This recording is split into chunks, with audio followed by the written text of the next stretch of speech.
Olá a todos e todos, vamos dar início à nossa aula de número 5 do curso de Introdução à Esquizoanálise. E nessa aula a gente vai falar sobre o conceito de rizoma, né? Eu dei o título da aula de Cartografias da Multiplicidade, justamente provocando um pouco esse conceito de rizoma.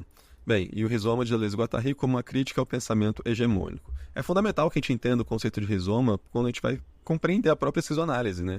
E o rizoma aqui não apenas enquanto um conceito, novamente, que a gente vai definir, mas a que ele serve ou como ele funciona, como era assim que os autores gostavam de trabalhar. Inclusive, é um conceito que aparece na obra Mil Platôs, né, e a gente sabe muito bem, assim, quem já estudou, vocês que aqui estão estudando, entendam que o Mil Platôs, mais do que um livro, né, que está ali propondo um tratado filosófico, ele, na verdade, é mais uma caixa de ferramentas. É uma obra que ela não busca interpretar o mundo, mas construir conceitos necessários para intervir nele, certo? Então, foi publicado lá nos anos 80, e o Platão ele vai aprofundar e expandir a aposta do anti-édipo, e ele vai desdobrar algumas críticas às estruturas de poder, que operam não apenas no nível macro-político do Estado, mas também no nível micro-político do desejo e do pensamento. Ou, né, como definiu Michel Foucault, trata-se de uma introdução à vida não fascista. Né, isso aqui é algo que está lá no Antiédipo, mas na verdade quando a gente vê o Mil Platôs de fato ele seria essa introdução a uma vida não fascista. E um guia para liberar, né, ou libertar o pensamento e a ação de toda forma de paranoia unitária e totalizante. Então no cerne desse projeto está um confronto epistemológico fundamental. Né? A oposição entre duas imagens do pensamento, dois modelos de organização do conhecimento e da realidade. De um lado, o pensamento arborescente, o modelo da árvore raiz, né, que dominou a filosofia ocidental desde Platão, caracterizado pela hierarquia, busca por origem única e a causalidade linear.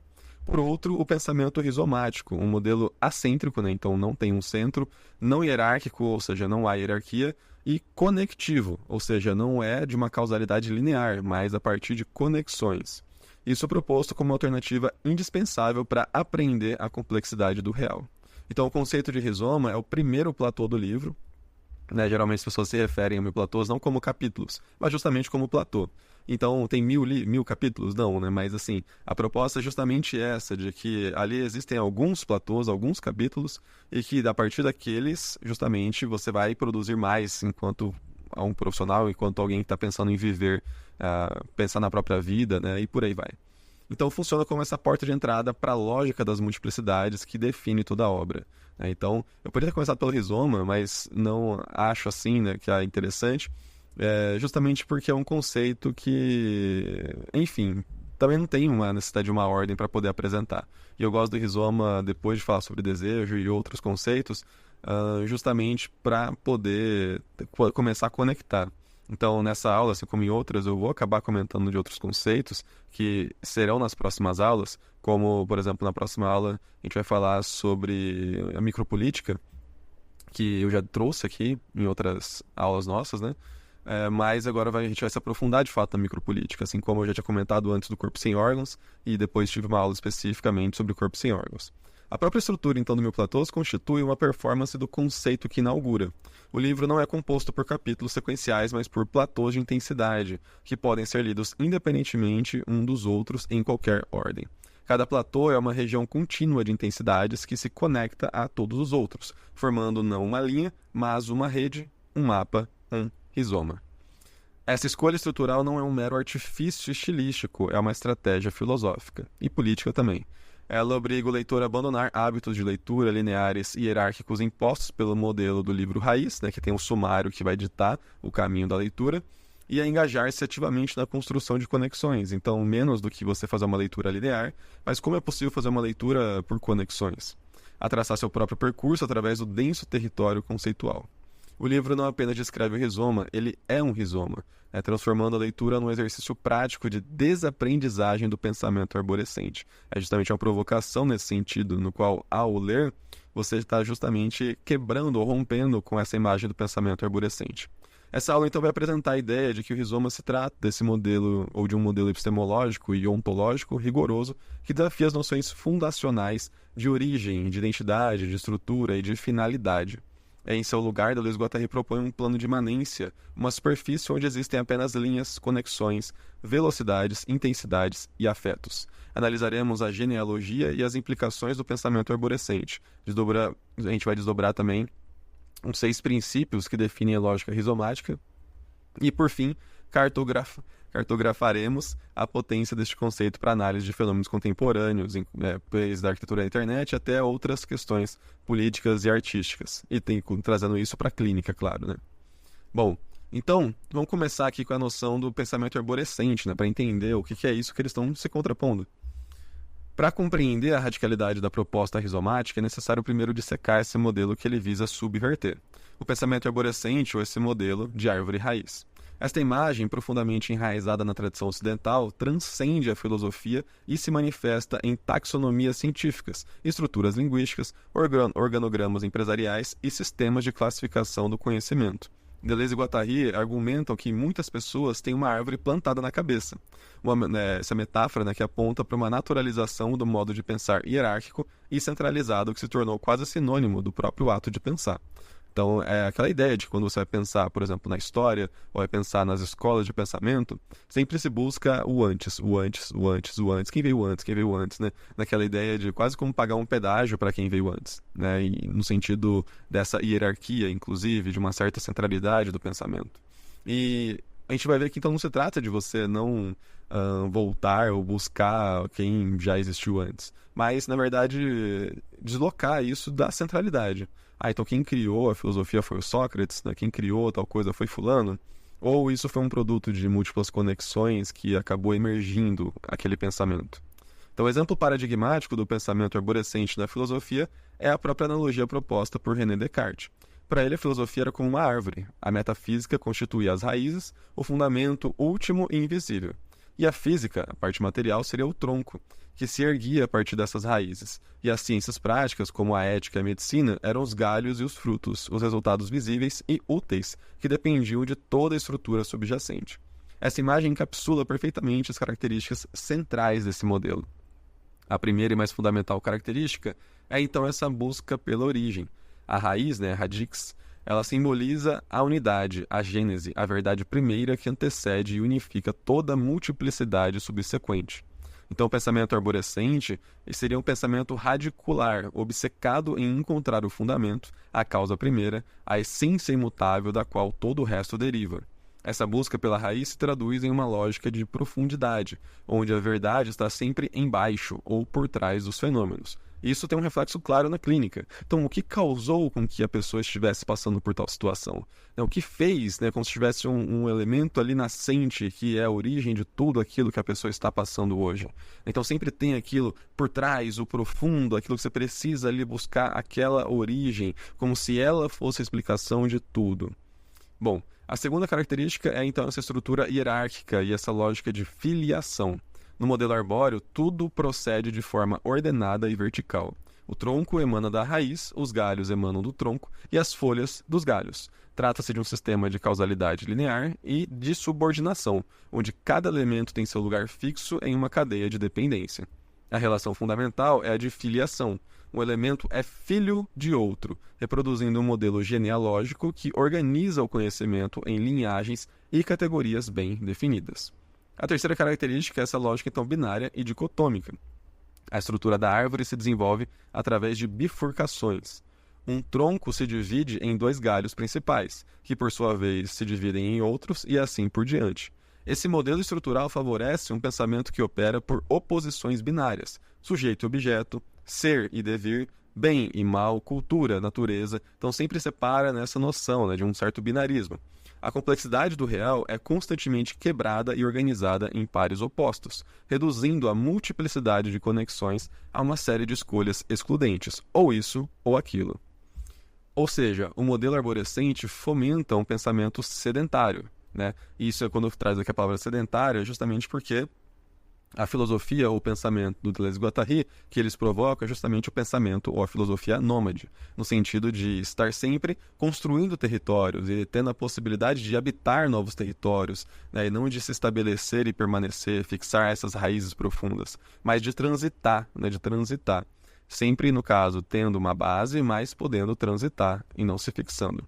Ao fixar uma origem em uma estrutura hierárquica, ele cria um sistema estático e estratificado.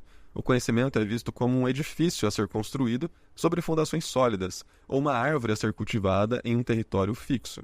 Isso resulta em um pensamento inflexível e um modelo sedentário de viver, que resiste à mudança, ao movimento e à conexão com o heterogêneo, com o diferente, né? Bom, e aí que a gente entende que esse modo de pensar, ele é uma tecnologia de poder. A crítica de Deleuze e Guattari ao modelo arborescente transcende a epistemologia. Ela é fundamentalmente política. O pensamento arborescente não é um modelo neutro entre outros possíveis. Ele é um modelo dominante que se impõe com força, desqualificando e reprimindo ativamente as formas de organização rizomática. Então, por exemplo, a medicina popular, né, ou as curas tradicionais, elas são produzidas de maneira rizomática. Mas elas são desqualificadas. Por quê? Porque a gente apenas reconhece o modelo arborescente da ciência. Então, se aquele conhecimento popular, aquele conhecimento de uma cura tradicional que é produzido de maneira rizomática tem uma certa eficiência, quem vai validar isso é a ciência. A própria noção da eficiência aqui, né, vem muito da questão da ciência e do mercado que vai a partir disso. E não a partir do uso do cotidiano da cultura popular e das culturas tradicionais. Então, isso seria algo mais rizomático, que vai passando a partir de conexões, de trocas entre esses vários elementos que aprendem, testam, erram e vão experimentando, e não a criação de algo linear nesse sentido. Ele funciona como uma verdadeira tecnologia de poder, um mecanismo para codificar os fluxos e estratificar a multiplicidade. Então, esse pensamento arborescente, no caso, quando eu estou falando aqui da ciência, tem essa função. E aqui, novamente, a gente não está entrando num pensamento dicotômico e binário, de bom e mal, certo e errado, moralista, tá? Aqui não é nesse sentido, a gente está trazendo dois modos de pensar. A questão do que isso produz ou quais efeitos isso produz, aí é outra história, né? Aqui a gente não está trazendo um julgamento sobre essas coisas. A gente está falando que isso é. E é isso. É um modelo dominante, é uma forma de poder, a maneira de controlar, tá? Então é uma tecnologia de poder, esse mecanismo de codificar os fluxos e de estratificar essa multiplicidade. A própria questão da gramática, né, da língua. Quem produz a língua são as pessoas. É o cotidiano, né? Não vou nem falar as pessoas, é o cotidiano que vai produzindo uma língua viva. E aí vem algumas academias ou organizações que dizem a norma é essa, e tenta fixar, e tenta estratificar, tenta codificar. Então é assim que a gente vai falar. Aí tá aqui, a norma ortográfica de português, tarará, tarará. Bom, mas as pessoas vão falar, né? E elas vão modificar essa língua, porque a língua é algo que é e dessa forma rizomática. A dominância desse modelo não é um acaso. Ao estabelecer uma raiz única, uma verdade, uma lei, um soberano, uma origem, o sistema arborescente invalida, por definição, todos os outros pontos de partida, todas as outras formas de conexão. Ele opera por centralização, criando um ponto de comando a partir do qual toda a estrutura é organizada e controlada. Essa lógica se manifesta no poder centralizado do Estado, na autoridade dogmática da Igreja, na estrutura piramidal das corporações e na organização disciplinar do saber acadêmico. Nesse sentido, a análise de Deleuze e Guattari dialoga diretamente com a perspectiva do Foucault. A luta contra o pensamento arborescente é parte integrante da busca por uma vida não fascista. O fascismo, em sua forma micropolítica, ele é precisamente essa tendência a impor uma unidade totalizante, a erradicar a diferença e a subordinar toda a multiplicidade a uma raiz transcendente. O pensamento arborescente, com a sua estrutura hierárquica e a sua lógica de comando, fornece o diagrama abstrato para essa operação de poder. As próprias ideias de nação, né? Assim, quando a gente fala a nação, ela tem essa questão arborescente. Então tem uma identidade nacional com a qual você se identifica. É mesmo? Então essa identidade, ela reconhece como tal? Bem, e novamente, isso daqui se complexifica, né? Não é algo tão simples de dizer. Então não quer dizer que toda questão de nação, em toda situação, vai ser violenta, ou ruim, ou boa. Não entra nisso, tá? Assim, não vão cair nesse pensamento. A gente está falando sobre modos de funcionamento. Né? Está analisando modos de existência, tá bom? Então, ele funciona para quebrar o rizoma, né? Então o aprisiono, transformando as redes fluidas e horizontais da vida em estruturas rígidas, segmentadas e controláveis. Portanto, a crítica à árvore é um ato de resistência política contra as formas de poder que se legitimam através dela. E agora vamos entrar no rizoma, que seria então essa contranarrativa para o pensamento. Em oposição direta ao modelo da árvore raiz, Deleuze e Guattari propõe o rizoma. O conceito é extraído da botânica, onde designa um tipo de caule subterrâneo que cresce horizontalmente, emitindo raízes e brotos a partir dos seus nós. Exemplos comuns incluem a grama, o bambu, o gengibre. Este ato de pensar com as plantas não é uma simples inspiração metafórica. É um movimento filosófico deliberado em direção à imanência, né, que é diferente da transcendência. Transcendência seria o além. O imanente é o todo, esse todo real que está acontecendo. A materialidade e a complexidade da vida, contra essa lógica transcendente e simplificadora do pensamento arborescente. O rizoma, então, ele oferece uma imagem em pensamento capaz de dar conta da multiplicidade sem reduzi-la à unidade. Então, em vez de pensar como árvore, pensar como grama, pensar como gengibre, pensar como isso, porque assim a gente consegue pensar e encontrar os nós, as conexões, a multiplicidade, e não pensar apenas a raiz, a hierarquia, a lei, a ordem. Bom, então o rizoma seria esse modelo de multiplicidade. A principal função do rizoma é servir como um modelo para pensar a multiplicidade enquanto tal. No pensamento arborescente, o múltiplo é sempre secundário, é sempre derivado do uno, ou seja, a soma das partes, né? A soma de identidades. No modelo rizomático, a multiplicidade ela é primária. Um rizoma não tem centro, hierarquia, ordem ou profundidade. É um sistema assêntrico e não hierárquico, uma rede de conexões que se estende sobre a superfície. A grama é um exemplo perfeito. Ela se espalha e ocupa um território sem um ponto central de comando, conectando cada tufo a todos os outros por baixo da terra. Diferente da árvore, que impõe uma estrutura e posições fixas, não existem pontos ou posições num rizoma, existem somente linhas. O rizoma, então, é esse processo contínuo de ligação da multiplicidade por ela mesma, um agenciamento que cresce em dimensões à medida que aumenta as suas conexões. E aí que a gente está abrindo, então, um pouco mais para entender o que é o rizoma, ou melhor, como ele funciona. A partir disso, a gente vai, a partir das características que a gente vai compreendendo melhor. Então, 3 características ontológicas definem a natureza do rizoma e o distinguem radicalmente da árvore. Primeiro, o meio, né, ou eles chamam de intermédio, né? A afirmação mais interessante sobre o rizoma é que ele não começa nem conclui, ele se encontra sempre no meio, entre as coisas, né, nesse interser, nesse intermezzo. A árvore tem um começo, a semente, a raiz, e uma finalidade, os frutos. O rizoma, por sua vez, é pura medianidade, né, puro meio. Ele opera no entre, no espaço de conexão que liga elementos distintos. A sua essência é a própria relação, não os termos que ele relaciona. Aliança e filiação seria a segunda característica. A lógica da árvore é a da filiação, da descendência a partir de uma origem comum. O rizoma, ao contrário, opera pela aliança. A árvore é filiação, mas o rizoma é aliança. Unicamente aliança, né? Todos aqui são trechos do Mil Platôs, do primeiro capítulo, que fala sobre o rizoma. A aliança é uma conexão transversal, que une elementos heterogêneos sem subsumi-los a uma identidade comum, né? Sem subjugar a uma identidade comum. A orquídea e a vespa, que é um exemplo caro, né? Esse é um exemplo que o Deleuze e o Guattari usam, que é muito interessante, formam um rizoma. Elas entram num devir mútuo, uma aliança que transforma ambos os termos sem que um se torne o outro ou derive do outro. Esse é um caso, né, em que existe uma orquídea que a sua flor, se por uma questão de mimeses, né, como o termo da biologia da botânica, ela aparece com uma vespa. E a vespa, ela então vai entrar em contato com essa orquídea, né, nesse meio em que a vespa ela deixa de ser orquídea, ou desculpa, a vespa deixa de ser vespa, e a orquídea deixa de ser orquídea, porque naquela meia daquela conexão, a vespa, ela se relaciona com aquela orquídea como se fosse vespa, entre aqui, estou tentando explicar de maneira didática, tá? E a orquídea, ela deixa de ser orquídea ao se transformar em vespa. E nessa relação que eles constroem, há uma troca, né? Há uma produção outra ali, há uma produção outra entre isso que é. A orquídea faz isso para criar essa conexão e poder polinizar outras orquídeas. E a vespa também faz isso porque ela está buscando também a sua reprodução a partir do contato com essa orquídea que se parenta com uma vespa, né?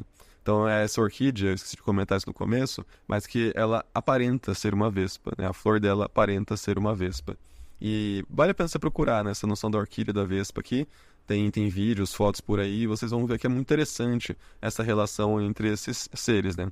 Ou seja, uma aliança que transforma ambos os termos sem que um se torne o outro ou derive do outro. Bom, e a terceira característica é essa questão da conjunção, né? Dessa soma, da conexão. A linguagem da árvore é a do verbo ser, né? O que é, a definição, né? Ela busca definir a essência das coisas, isto é aquilo. Então, o tecido do rizoma, por outro lado, é a conjunção e. A conjunção é aditiva, conectiva e aberta. Ela não fecha o pensamento em uma identidade, mas o abre para novas conexões, criando séries e agenciamentos que se estendem indefinidamente. Uma coisa e outra, e outra, e outra, e por aí vai. Essa lógica conjuntiva substitui a lógica da predição, essa noção do sujeito e do predicado, e também da dialética, da tese, antítese e da síntese, pela lógica da proliferação. Ou seja, não se trata de você... Porque na tese, antítese e síntese, você tira esses elementos e produz um novo, como se diz, né? Que seria da dialética. Aqui não, aqui é conexão. A conexão, ela não tira o elemento, ela não se transforma, não perde isso, né? E não é tese e antítese, são elementos múltiplos, que não se trata de um substituir o outro. E também não é pela identidade, não busca o que isso é, não busca a definição. A questão é justamente como olhar a partir, ou como pensar a partir da conexão e da proliferação. A questão, então, não é opor a árvore e o rizoma como bem e o mal absolutos, mas reconhecê-los como modelos epistemológicos distintos e desiguais em seu status. O modelo arborescente é hegemônico, enquanto o rizomático é constantemente suprimido. A tarefa filosófica e política é, portanto, afirmar a potência do rizoma para pensar a multiplicidade em seus próprios termos, liberando o pensamento da sua fixação radicular. Bem, então vamos desdobrar aqui o rizoma, né? Para além da imagem geral, Deleuze e Guattari sistematizam a lógica do rizoma em 6 princípios interconectados. A gente falou das características, agora vamos para os princípios. Estes não devem ser entendidos como regras fixas ou axiomas, mas como características dinâmicas e operacionais de qualquer multiplicidade rizomática. Juntos, eles formam um protocolo para um pensamento não linear e conectivo. Aqui protocolo, inclusive brincando, né? Que o protocolo também seria arborescente. Bem, então, princípio de conexão e de heterogeneidade. Os 2 primeiros princípios são inseparáveis. O princípio de conexão estipula que qualquer ponto, né, que qualquer ponto de um rizoma pode ser conectado a qualquer outro e deve sê-lo. Isso significa que em um sistema rizomático não há pontos ou posições pré-determinadas. Há apenas conexões potenciais. Há apenas, então, possibilidades de conexões, né? A primazia é a da relação, não da essência dos elementos. Esta é uma ruptura radical com o pensamento arborescente, que só permite conexões hierárquicas e pré-definidas. Então, o princípio da heterogeneidade garante que essas conexões não resultem em homogeneização.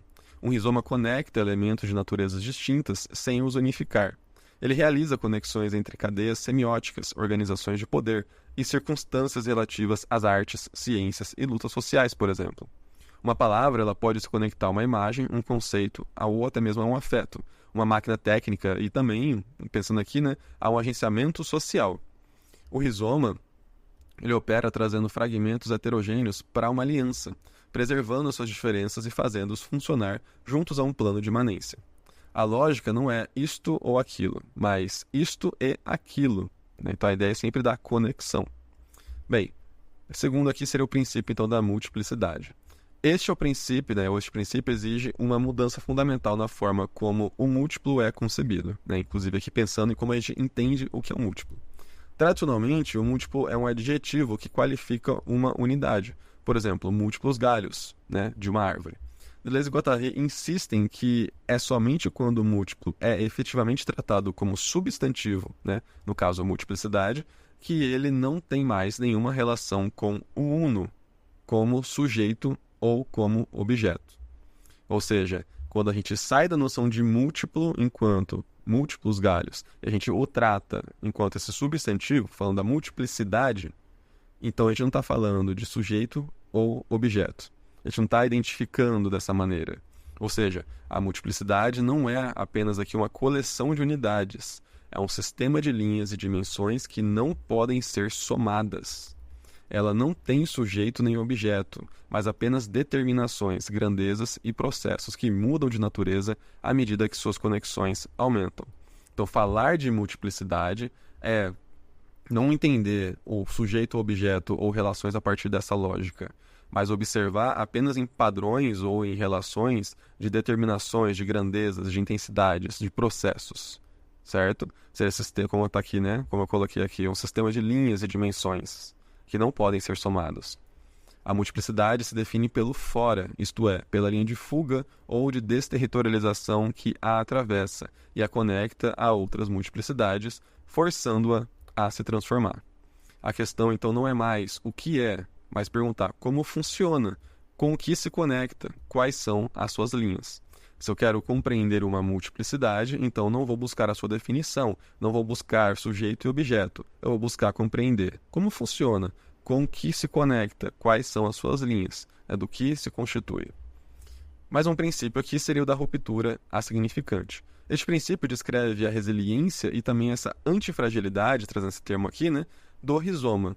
Um rizoma pode ser rompido, quebrado num lugar qualquer, mas ele retoma segundo uma ou outra de suas linhas e segundo outras linhas. Então, você pegou uma grama, você corta ela na metade, essas duas partes vão, ou enfim, não importa o tamanho, elas vão proliferar. Ao contrário da árvore, que morre se a sua raiz for cortada, o rizoma não possui um ponto de falha catastrófico. Uma ruptura não significa o fim do sistema, mas uma oportunidade para reconfiguração. O rizoma simplesmente recomeça, brotando em outro lugar, estabelecendo novas conexões.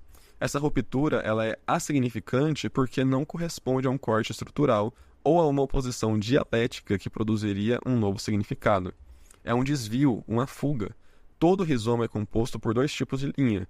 Linhas de segmentaridade, que é a parte de estratificação, que territorializa, ele dá uma organização, e as linhas de fuga, ou linhas de desterritorialização, pelas quais ela escapa e se transforma incessantemente. Então, por que assignificante? Porque não há um sentido a priori. O sentido é sempre depois. Não há um significado, é sempre depois. Então não se trata de olhar aquilo e falar assim, está aqui, é isso. Não, porque o sentido é depois. O sentido é sempre depois. O sentido não vem antes, o sentido é depois. Então a ruptura ocorre quando uma linha segmentar explode em uma linha de fuga, mas essa própria linha de fuga faz parte do rizoma, garantindo a sua continuidade e a metamorfose. Então todo o tempo está tendo fugas e produzindo outros sentidos que não se sabe quais são. Bem, e aí que vem também o princípio da cartografia e da decalcomania. Os dois últimos princípios definem a metodologia apropriada para lidar com o rizoma. Um rizoma é um mapa e não um decalque. A decalcomania, ou pensando aqui nessa lógica de decalque, é o método do pensamento arborescente. Consiste em traçar, copiar, reproduzir uma estrutura pré-existente sobre uma realidade. A psicanálise, por exemplo, decalca o modelo de piano sobre o inconsciente do paciente. Ou seja, está vendo aquelas fugas, aquelas linhas, e você coloca em cima um esboço, que seria o mapa ou o desenho do Édipo.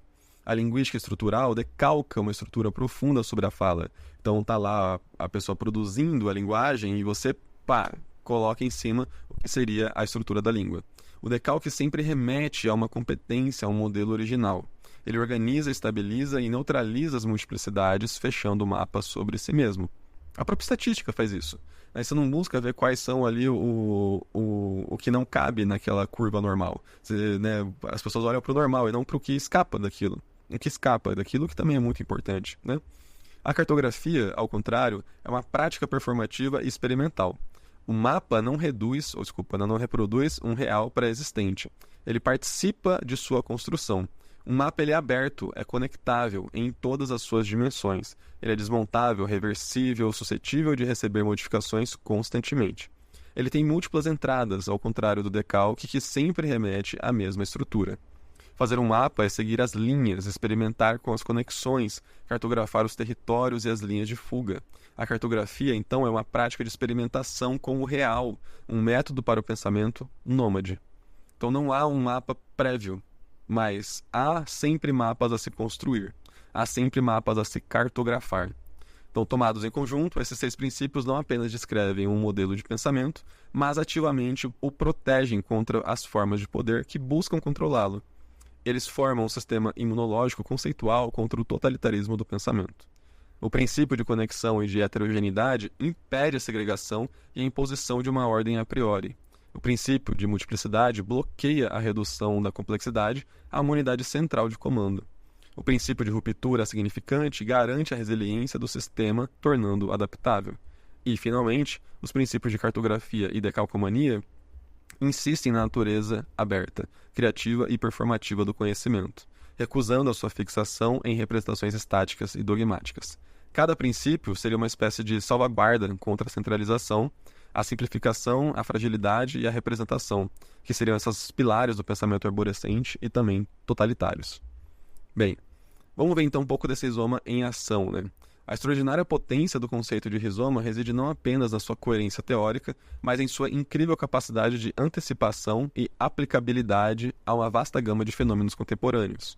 Publicado antes da popularização da internet, Mil Platôs oferece um arcabouço conceitual que parece ter sido feito sob medida para analisar a lógica das redes digitais, as novas formas de criação estética, os movimentos políticos horizontais e as metodologias de pesquisa transdisciplinares que definem o nosso tempo. Mas aqui a gente vai se concentrar agora, primeiro, pela internet. Então, a internet enquanto um rizoma, a internet, o hipertexto e as plataformas digitais. A analogia mais imediata e difundida do rizoma é a própria internet. A própria arquitetura da rede concebida para resistir a um ataque centralizado. É fundamentalmente rizomática, pensando assim. Então, é um sistema descentralizado onde qualquer nó pode se ligar a qualquer outro.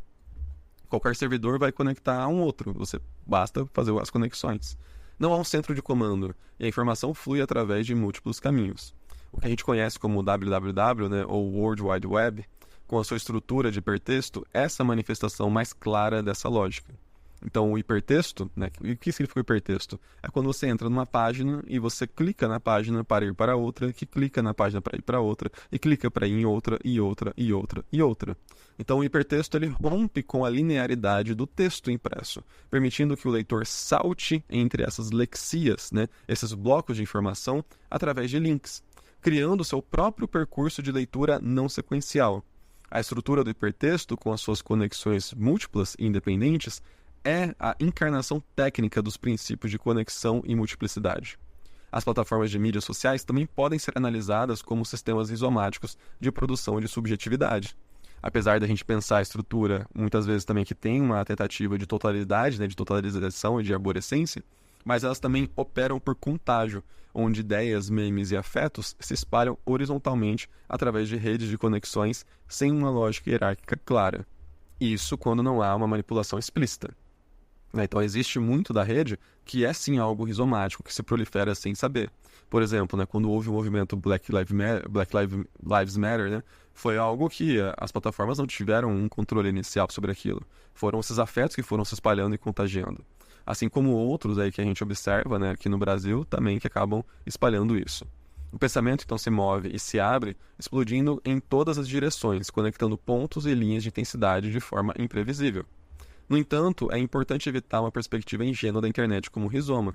A internet é, ou pode ser também aqui, um campo, ou nesse caso ele é um campo de batalha, constantemente entre forças rizomáticas e forças de reterritorialização arborescentes. Eu ia falar pode ser porque, como eu disse, pode ser algo arborescente, Então, plataformas como Google, Meta e Amazon funcionam como centros que tentam hierarquizar e controlar os fluxos.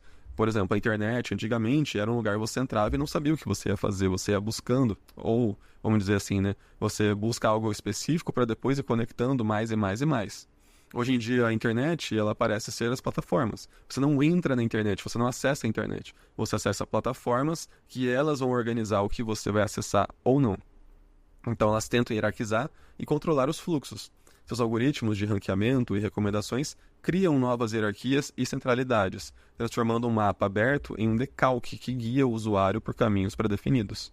A vigilância estatal e corporativa busca mapear e controlar a rede, até porque tem a questão financeira, Isso impõe estruturas de poder arborescentes sobre o caos conectivo. A internet contemporânea é, portanto, um híbrido tenso, um território onde as linhas de fuga rizomáticas coexistem e lutam contra poderosos mecanismos de captura e de estratificação. O rizoma ele funciona como uma ferramenta para essa valorização e legitimação do que Deleuze e Guattari, em outro contexto, vão chamar de menor. Ele valida a educação menor contra o currículo nacional, a literatura menor contra o cânone estabelecido, as políticas menores, nômades e moleculares, contra a política maior do Estado. O pensamento rizomático não se trata apenas de defender a horizontalidade contra a verticalidade. É uma estratégia filosófica para afirmar a potência do que opera ao lado ou abaixo das grandes estruturas molares, sem a necessidade de se tornar a nova estrutura dominante, ou seja, a nova árvore. É uma filosofia da potência do múltiplo, do conectivo e do transformador. Bem, então, para a gente ir se encaminhando aqui para o final, vamos trazer aqui a questão da clínica da multiplicidade, Porque na quinta aula já é importante a gente começar a trazer as questões da clínica, Ou a clínica rizomática aqui. Então, o principal uso do rizoma na clínica é a mudança do modelo de escuta. Em vez de uma escuta arborescente, que busca a origem, o trauma inaugural, o núcleo do problema, a escuta rizomática opera como uma cartografia. Ou seja, primeiro, o abandono do porquê. O clínico se liberta da necessidade obsessiva de perguntar por que isso aconteceu, para focar em como o problema funciona. A pergunta não é mais sobre a causa, mas sobre as conexões. Ou seja, vamos pensar assim, como esse sentimento se conecta com essa situação, e com essa memória, e com essa forma de se relacionar? Bom, segundo ponto, o mapeamento das linhas. O terapeuta não busca uma história linear, essa infância, trauma, sintoma.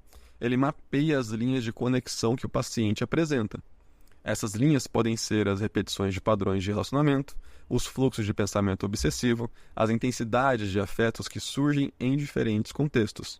O foco é nas relações e nos fluxos, e não na essência de um problema.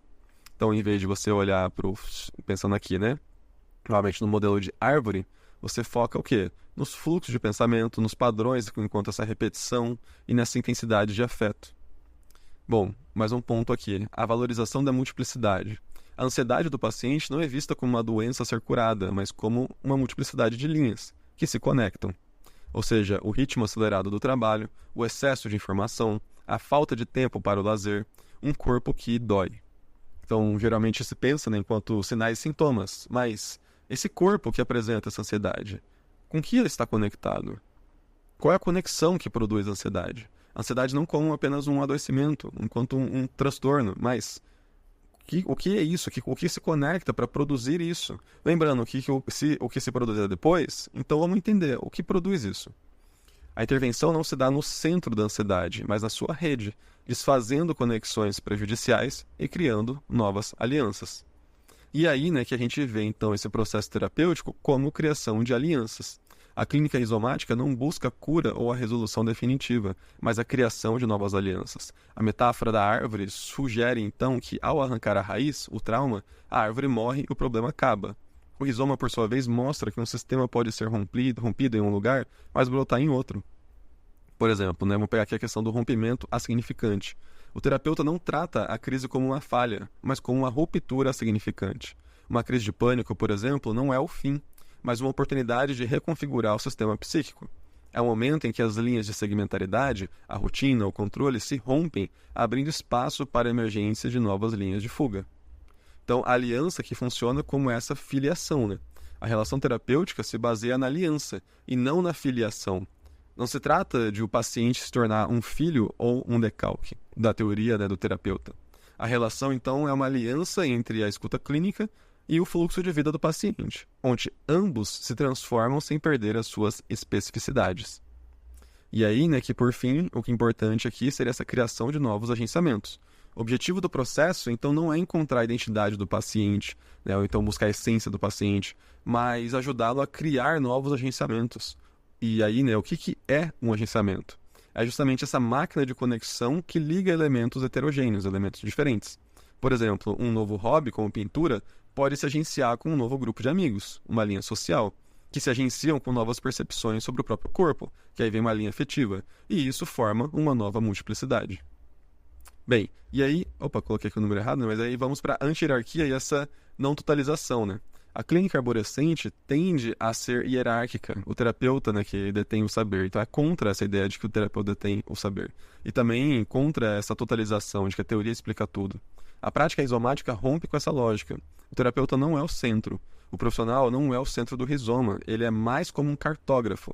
Alguém que ajuda a traçar as linhas, mas que não detém o mapa original. A gente não sabe para onde chegar. O saber não é vertical, de cima para baixo, mas horizontal, sendo construído no entre dessa relação. Bem, e aí essa noção da abertura e da modificação. O mapa do paciente não é um decalque estático, novamente, não tem uma teleologia, um objetivo a priori, um sentido a priori. Ele está sempre aberto e suscetível a modificações. A sessão não busca um fechamento, uma resposta final, mas a possibilidade de novas conexões. O conhecimento produzido na clínica não é uma representação da realidade do paciente, mas uma parte dela, uma intervenção que move e transforma o território. Essa é a parte importante para olhar para a clínica, com essa possibilidade, que a gente é uma parte daquilo, que uma intervenção ela pode mover, transformar o território ali. Bem, Para finalizar, então, só lembrando que o rizoma não é um conceito a ser meramente definido e classificado, mas uma ferramenta crítica e criativa a ser agenciada. Um operador cujo poder e relevância se intensificaram exponencialmente na era digital e em rede.